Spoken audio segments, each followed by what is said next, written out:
E aí pessoal, tudo bem? Aqui é o Felipe e hoje irei falar sobre uma das equipes mais importantes e famosas do mundo dos quadrinhos, os Vingadores, nas HQs para ser mais específico. Irei falar um pouco da sua história, quais membros fundaram, entraram, saíram e muito mais. Mas antes, eu peço para você deixar o like e se inscrever no canal, ativar o sininho das notificações, pois o YouTube entende que você quer receber mais vídeos do meu canal e te recomendará. E se puder também, compartilhe o vídeo com os amigos para dar mais engajamento, pois esse vídeo deu muito trabalho para fazer. Fazendo isso vai me ajudar muito e me dar mais motivação a continuar gravando os vídeos. Ah, e antes que eu esqueça, as principais informações que estão no vídeo eu peguei no site HQ Rock. Deixarei o link do site deles como crédito, pois sem aquele site não seria possível fazer esse vídeo. Mas chega de enrolação e vamos começar. História. Toda a revolução criada pelos Vingadores começou em setembro de 1963. A princípio, a equipe fugia do padrão dos heróis existentes, pois era um grupo que agia com reconhecimento do governo. Durante sua criação, o grupo recebeu autorização para agir ao redor de todo o mundo, graças à atuação do lado da S.H.I.E.L.D., agência internacional agia em associação com a OTAN e com a ONU. Ao longo dos anos, a equipe teve várias formações e várias atuações diferentes. Os Vingadores já tiveram grupos especiais para cada região dos Estados Unidos, além da academia para jovens recrutas e até mesmo variações ilegais não reconhecidas pelo governo. Entre os principais heróis da Marvel, por exemplo, é difícil encontrar um que não se aliou ao grupo. Apesar das mudanças em praticamente todas as versões do grupo, o mordomo Jarvis atuou como parceiro e suporte. Pelo lado dos vilões, destaque para que foram retratados no cinema, como por exemplo Thanos ou Robô Ultron. Além disso, o grupo também precisou enfrentar ameaças como o Viajante do Tempo Kang, os aliens escuros e vilões que surgem na história de outros heróis, como Norman Osborn.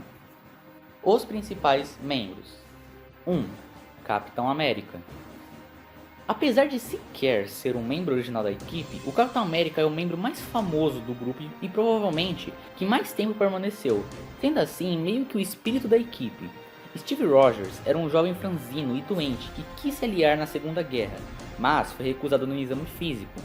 A paixão com que defendeu seu alistamento chamou a atenção de um general e Rogers terminou como voluntário do projeto Super Soldado, para formar homens que desenvolvessem as habilidades humanas até o limite. Após meses de teste, o jovem terminou sendo escolhido para ser a primeira cobaia do experimento, que foi bem sucedido.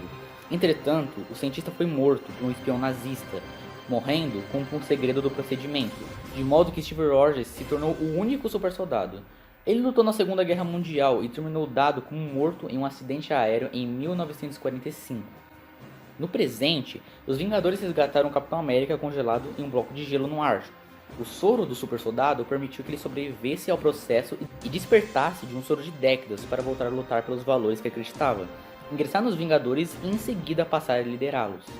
Porém, durante a Guerra Civil, o Capitão América terminou preso e seu arqui-inimigo Caveira Vermelha aproveitou a oportunidade para matá-lo nas escadarias do tribunal.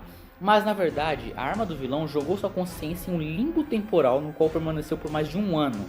Os seus aliados descobriram isso e conseguiram trazê-lo de volta a tempo de combater o Cerco, o vilão Norman Osborn, ao reino de Asgard, quando Steve Rogers reassume seu papel de liderar os Vingadores à vitória.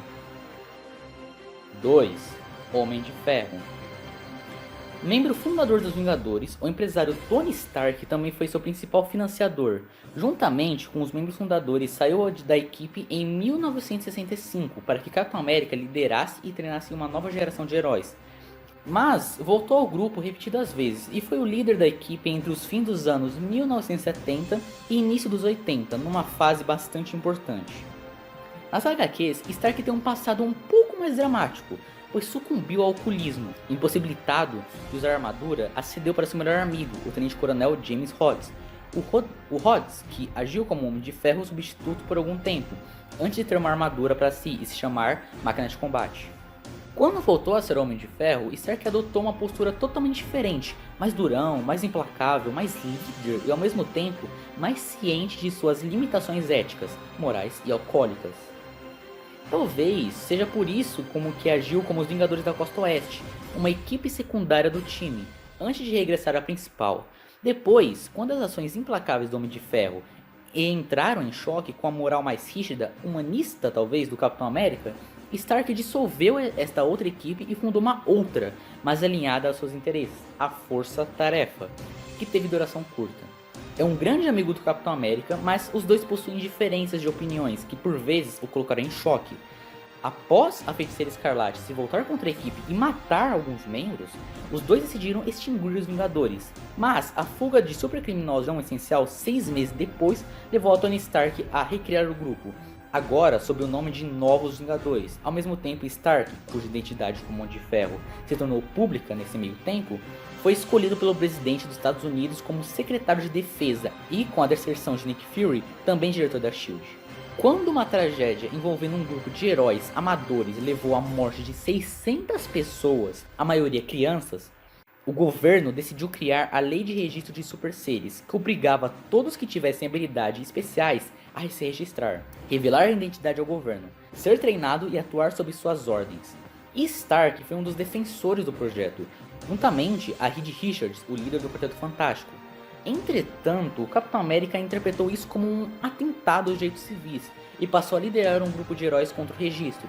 Daí se deu uma guerra civil entre os heróis que levou ao desengatamento dos Vingadores. A facção de Stark foi vencedora e o Capitão América preso.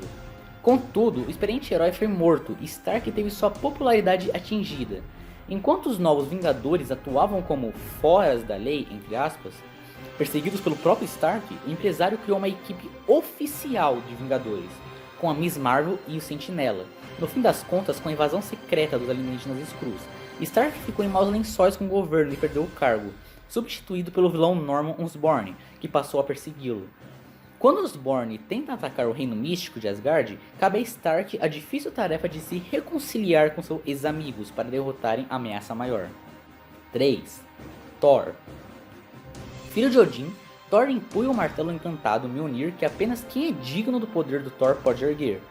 Com ele, pode invocar trovões e tempestades, abrir portais dimensionais e redirecionar energia além de voar. Isso se soma aos seus dons naturais, que é a super força, a invulnerabilidade e ser praticamente imortal. A raça de Thor é na verdade alienígena, os Asgardianos que vivem em um sistema interconectado que chama-se de 9 reinos, e dos quais a Terra é um deles, Midgard. As visitas dos Asgardianos no nosso planeta geraram a mitologia nórdica. Em nosso tempo, Thor ficou um longo tempo na Terra, pois para puni-lo de sua arrogância, Odin aprisionou o deus do trovão em nosso planeta, sem memória de seu passado e sem poderes, vivendo como um médico deficiente de uma perna chamado Donald Blake. Quando reencontra Mjolnir e retorna seus poderes, Thor permaneceu mantendo a identidade de Blake como uma forma de permanecer conectado a Midgard, até que se livrou dela nas histórias dos anos 1980. Foi membro fundador dos Vingadores. Seu meio-irmão e arqui-inimigo Loki, o deus da trapaça, foi quem reuniu os Vingadores sem querer. Como os outros fundadores, se afastou da equipe após um tempo, mas também retornou diversas vezes. Praticamente o membro mais poderoso dos Vingadores, Thor foi um membro constante na equipe entre os anos 1960 e 1970, mas interagiu relativamente pouco mais na década de 1980 e 90. Nos últimos anos, entretanto, Thor tem se mantido afastado da equipe devido a problemas muito sérios em Asgard, o lar dos deuses nórdicos que lidera. Somente quando o vilão Norman Osborn decide atacar Asgard na saga O Cerco, Thor reúne novamente sua força à equipe que ajudou a fundar. Após um período no time, novamente se afastou por turbulências em sua vida, como deixar de ser digno de erguer Mjolnir e ser substituído no papel de Deus do Trovão por uma guerreira. 4. Hulk. Bombardeado por radiação gama em um acidente, o cientista Bruce Banner se tornou um monstro verde de força quase infinita e uma raiva incontrolável, que depois foi stopping para a fundação dos Vingadores, pois o vilão Loki quis usar a força do Hulk contra Thor, e os outros membros se juntaram à batalha. Entretanto, o temperamento irraciável do Hulk o torna totalmente antissocial e ele se desligou da equipe muito cedo, inclusive chegando a combatê-la algumas vezes. Porém, quando está em fases mais calmas, o Hulk chega até ajudar o grupo, como na guerra contra o Alto Revolucionário ou na Saga do Infinito contra o vilão Thanos. Mas não é o caso nos últimos anos. Na saga Hulk contra o Mundo, o Gigante Verde deu uma bela surra nos Vingadores, mas depois de um tempo terminou se aliando à equipe de novo. 5. Viúva Negra. A espiã soviética Natasha Romanoff foi treinada exaustivamente pela KGB para atacar os Estados Unidos e se tornou não somente uma exímia combatente na luta corpo a corpo e também no manuseio de armas, bem como na arte da sedução devido à sua beleza. Entretanto, em uma de suas missões, terminou sendo impedida pelo Homem de Ferro, o que a tornou uma renegada em sua nação. Os Estados Unidos encontrou o Gavião Arqueiro e o manipulou contra o Homem de Ferro, mas ao custo de apaixonar pelo Flecheiro. Não demorou muito e a Viúva Negra se regenerou e ajudou os Vingadores em uma série de missões, como uma membro não titular. Após atuar por anos em parceria com o Demolidor, a ex-espiã agiu algum tempo sozinha e se tornou uma das melhores agentes da SHIELD, sob a liderança de Nick Fury, até ela voltar como Vingadores, agora como membro fixo. Nas histórias dos anos 90, ela chegou a liderar a equipe, embora nos últimos anos tenha se mantido afastado. 6. Gavião Arqueiro. Clint Barton aprendeu a manusear o arco e flecha em um circo com um mestre que, anos mais tarde, se transformaria no vilão chamado Espadachim. Mal orientado, Barton terminou assumindo a identidade de Gavião Arqueiro para cometer pequenos delitos e foi manipulado pela Viúva Negra para combater o Homem de Ferro.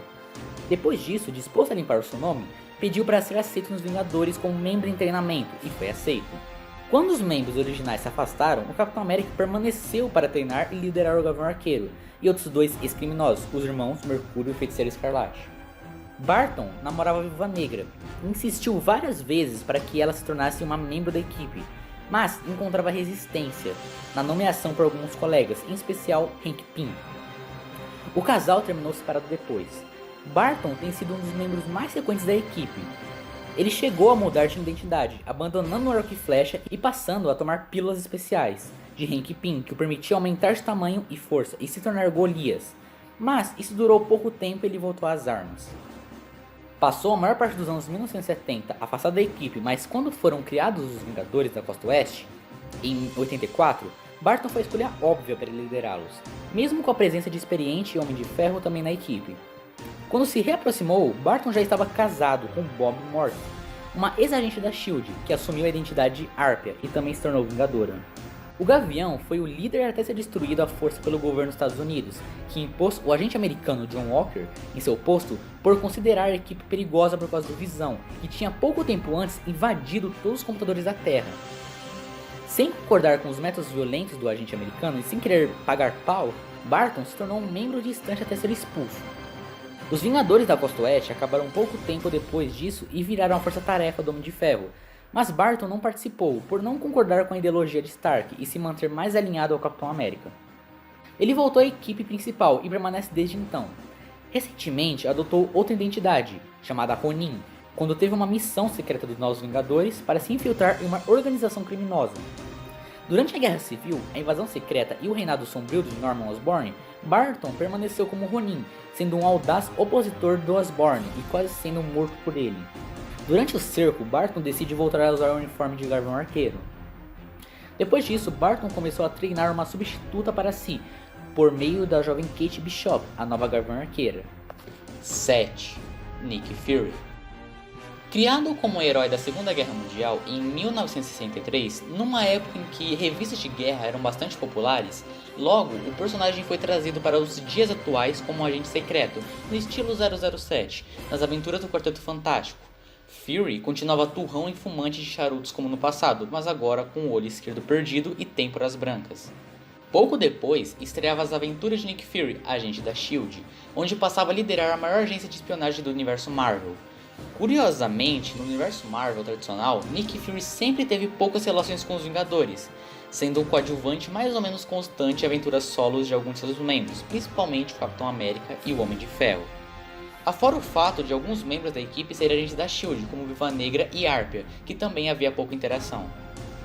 Isso mudou em 2004, quando a Marvel lançou a versão Ultimate dos Vingadores.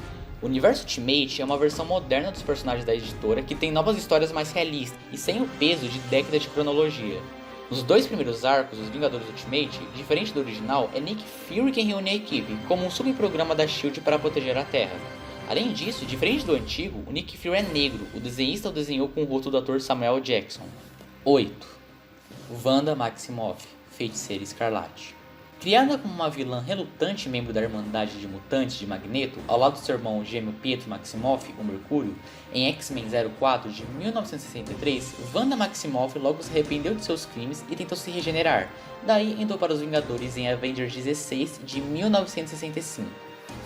A partir de então, foi membro ativo dos Vingadores, quase sem interrupções, até meados dos anos 1980. Ela se afastou após sua gravidez, que rendeu gêmeos, filhos de Visão, que é um androide. Nessa época, foi revelado que ela e Mercúrio eram filhos de Magneto, o maior inimigo dos X-Men, e que também combateu os Vingadores algumas vezes. Ela voltou ativa no fim da década, agora nos Vingadores da Costa Oeste. Nas histórias, em 1989, a mente do Visão é apagada e ela descobre que seus filhos não existem, são literalmente frutos de sua imaginação, seus poderes que criavam as crianças. Isso a levou à loucura e transformou em uma inimiga da equipe. Depois de recuperada, voltou ativa nas histórias de 1998, mas posteriormente foi revelada como uma vilã de novo, no arco de Vingadores A Queda, em 2004, e quase destruiu a equipe. Após um longo período desaparecida, Wanda retornou aos Vingadores nos últimos anos e tomou um papel de liderança, como que tentando se redimir de suas falhas passadas. 9. Visão. Robô criado por outro robô, o vilão Ultron, que, para derrotar os Vingadores, o Visão terminou se transformando em um aliado e membro recorrente. Sua primeira aparição foi em Avengers 57, de 1967. Na trama, Hank Pym, o Homem-Formiga, cria uma inteligência artificial chamada Ultron, mas tenta um passo além, criar um sintozoide, um ser humano sintético, com todas as funções básicas humanas e alimentado por Ultron. Ele turbina a mente computadorizada inserindo seus próprios padrões mentais e o resultado é que Ultron se torna autônomo e maligno. Então, Ultron apaga a mente de Pym para que o cientista esqueça que o criou e após tentar matar os Vingadores e falhar, cria o Visão como uma segunda tentativa. Também dotado de uma inteligência artificial, mas sendo um sintozoide, ao contrário de Ultron, que é basicamente oide, o Visão também desenvolve autonomia, como um ser pacífico, moral e ético, e ainda dotado de emoções. Por isso, logo se volta contra seu criador e se torna membro dos Vingadores. Durante muito tempo, os Vingadores pensavam que o Visão foi construído a partir do corpo do Tocha Humana original, um velho herói da Marvel, outro robô. Mas depois descobriram que não, apenas foram usadas algumas peças, mas sua tecnologia era outra, muito mais moderna.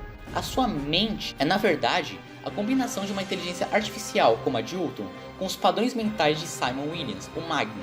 Isso lhe deu uma personalidade única. Sua fisiologia lhe permitia ser super forte e praticamente invulnerável, pois podia alterar a densidade do próprio corpo, de modo a ficar duro como titânio e intangível o suficiente para atravessar paredes e voar. Alimentado por uma joia solar em sua testa, o Visão também pode ocasionalmente disparar rajadas de plasma dessa joia. Isso fazia dele um dos membros mais poderosos da equipe, ao nível de Thor e Homem de Ferro. O Visão também foi um dos membros fixos mais recorrentes dos Vingadores até os anos 1980, mas se afastou quando casou com a Feiticeira Escarlate e decidiram ter filhos. Quando regressou, entrou nos Vingadores da Costa Oeste e, nas histórias, sua mente foi apagada pelo governo dos Estados Unidos, em represália a tentar controlar todos os computadores do mundo. Depois disso, o personagem nunca mais foi o mesmo, pois perdeu sua humanidade. Ainda assim, voltou à equipe algumas vezes, mas foi destruído de novo no arco dos Vingadores A Queda, por sua ex-esposa, quando esta estava tendo um surto psicótico. Atualmente, há um novo Visão, que é uma combinação dos antigos arquivos do velho Visão com o corpo do Iron Lad, membro dos Jovens Vingadores e advindo do futuro.